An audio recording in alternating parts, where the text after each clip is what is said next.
नमस्कार दोस्तों, स्वागत है आपका हमारे इस चैनल पे। आज की इस वीडियो में हम एसएससी सीजीएल एग्जाम 2025 के क्वेश्चन को देखेंगे, जो कि आपका 14 नवंबर फर्स्ट शिफ्ट का रहने वाला है। तो चलिए वीडियो को शुरू करते हैं बिना किसी देरी के। इसका जो पीडीएफ है, आपको ऑल शिफ्ट का पीडीएफ जो कि टेलीग्राम चैनल पे आपको देखने को मिल जाएगा, तो वहाँ पर ज्वाइन हो जाइएगा। लिंक डिस्क्रिप्शन बॉक्स में होगा। आपका ऑल शिफ्ट का ऑल डे का पीडीएफ जितना भी दिन का एग्जाम हुआ है। तो चलिए शुरू करते हैं वीडियो को। हमारा जो फर्स्ट क्वेश्चन है कि राष्ट्रीय पेंशन प्रणाली यानी एनपीएस किस वर्ष में जो कि शुरू की गई थी। तो राष्ट्रीय पेंशन प्रणाली की बात कर ले तो 1 जनवरी 2004 को जो कि शुरू की गई थी।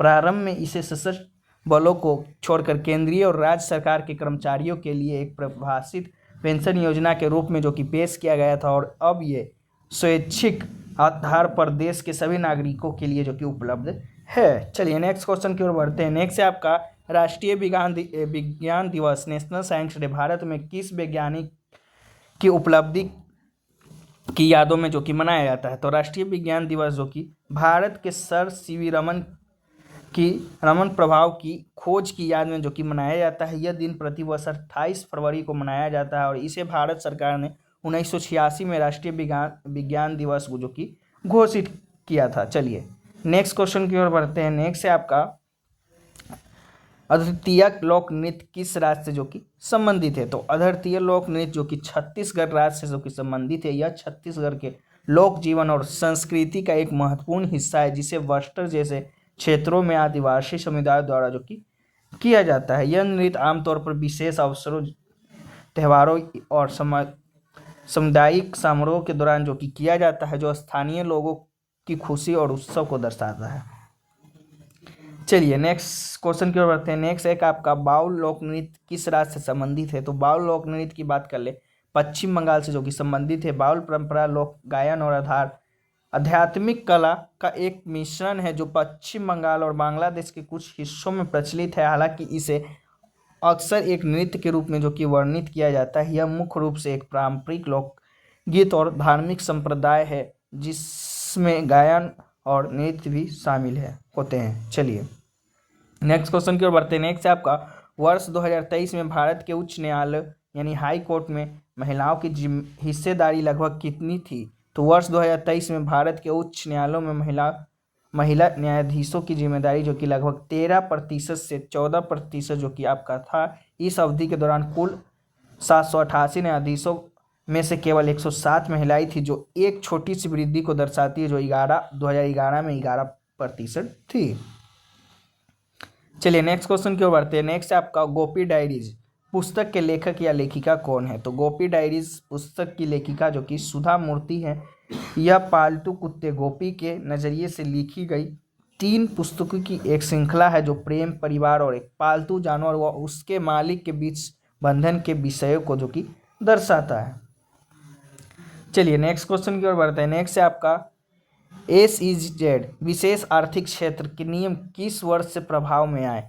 तो बात कर ले तो SEZ यानी विशेष आर्थिक क्षेत्र के नियम 10 फरवरी 2006 से प्रभाव में आए थे। यह नियम सेज अधिनियम 2005 के समर्थन करते हैं, जिसे मई 2005 में पारित किया गया था, और जो 10 फरवरी 2006 को जो कि लागू हुआ था। हालांकि भारत में सेज की अवधारणा 2000 में विदेश व्यापार नीति के तहत शुरू की गई थी, और 2000 से 2006 तक विदेश व्यापार नीति के तहत सेज पहले से ही चालू थे। चलिए नेक्स्ट क्वेश्चन की ओर बढ़ते हैं। नेक्स्ट एक आपका वजन यानी वेट के संबंध में जो कि कथन दिए गए थे, इससे रिलेटेड आपका स्टेटमेंट बेस पूछा था। तो चलिए जान लेते हैं। वजन का केवल परिमाण होता है, दिशा नहीं। वजन हमेशा ऊर्ध्वाधर यानी वर्टिकली नीचे की ओर होता है। तो उपयुक्त में से कौन सा कथन जो कि सही है। देखिए कथन आपका कुछ अलग तरीके से भी दिया जा सकता है, पर आपका टॉपिक जो कि वजन से ही एक क्वेश्चन आपका स्टेटमेंट बेस पूछा था। तो वजन की बात कर ले तो वजन वेट के संबंध में कथन 1 जो कि गलत है, जबकि कथन 2 जो कि सही है। इसलिए सही विकल्प आपका केवल कथन 2 जो कि हो जाएगा। इसका अगर स्पष्टीकरण देख ले तो कथन 1 में आपका है वजन का केवल परिमाण होता है, दिशा नहीं। तो यह कथन गलत है। वजन यानी भार वास्तव में गुरुत्वाकर्षण बल है, जो किसी वस्तु पर कार्य करता है। बल एक सदिश यानी वेक्टर राशि है, जिसका अर्थ है इसमें परिमाण यानी मैग्नीट्यूड और दिशा डायरेक्शन दोनों होते हैं। वहीं दूसरा कथन देख ले तो वजन जो कि हमेशा वर्टिकली नीचे की ओर होता है यानी ऊर्ध्वाधर होता है तो यह कथन सही है। वजन हमेशा उस आकाशीय पिंड जैसे पृथ्वी के केंद्र की ओर निर्देशित होता है जिस पर वस्तु स्थिर है। व्यवहारिक रूप से यह दिशा हमेशा ऊर्ध्वाधर नीचे की ओर जो कि आपका होता है। चलिए नेक्स्ट क्वेश्चन की ओर बढ़ते हैं। नेक्स्ट आपका निम्न में से कौन सा बड़ा बिल्ली प्रजाति का पशु यानी बिग कैट दहाड़ नहीं सकता। तो बड़ी बिल्ली प्रजातियों में से चीता जो कि आपका दहाड़ नहीं सकता, तो राइट आंसर आपका हो जाएगा अगर ऑप्शन में होगा तो। यह अपनी शारीरिक संरचना विशेष रूप से अपने गले में हाइड्रेट हड्डी की संरचना के कारण दहाड़ने में असमर्थ है। दहाड़ने वाली बड़ी बिल्लियां जैसे शेर, बाघ, तेंदुआ और जगुआर में हाई ईड हड्डी जो कि एक लचीले स्नूजाल से जुड़ी होती है जो उन्हें दहाड़ने की क्षमता देती है, जबकि चीते में यह हड्डी पूरी तरह से अस्थिभूत होती है जो घरेलू बिल्लियों के समान होती है और उन्हें दहाड़ने के बजाय म्याऊं, चहचहाने, फुफकारने और गुर्राने जैसी आवाज़ें निकालने में मदद करती है।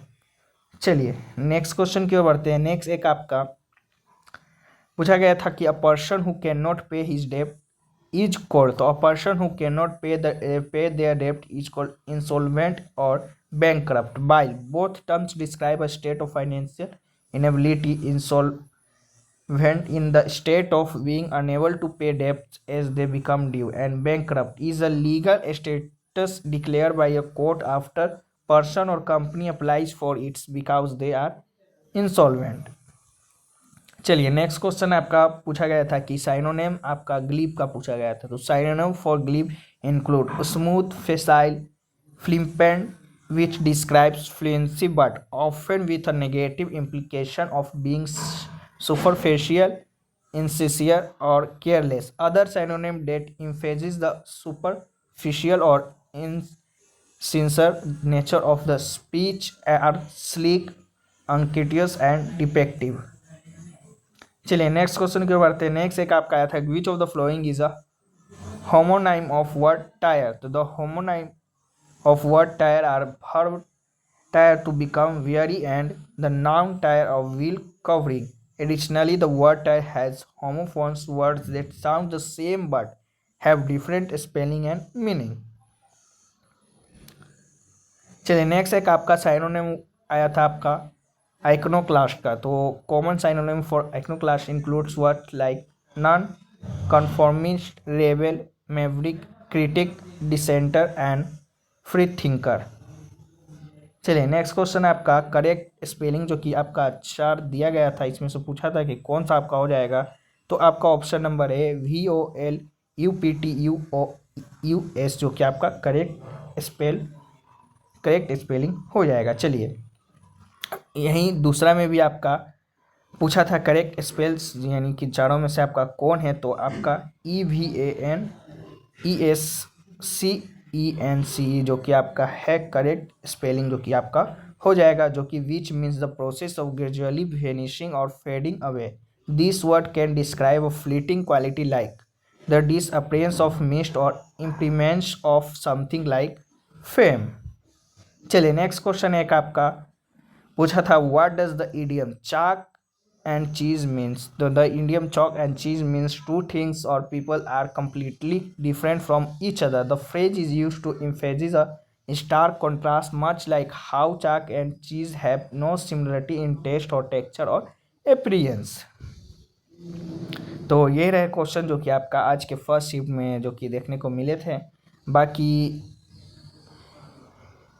और भी क्वेश्चन मिलते हैं तो हम उन्हें PDF में शामिल करके जो कि PDF आपको दे दिया जाता है रात को ऑल शिफ्ट का, तो आप लोग पढ़ सकते हैं ऑल शिफ्ट का। बाकी आपको चलिए फिर मिलते हैं नेक्स्ट किसी और वीडियो में, तब तक के लिए जय हिंद, जय भारत।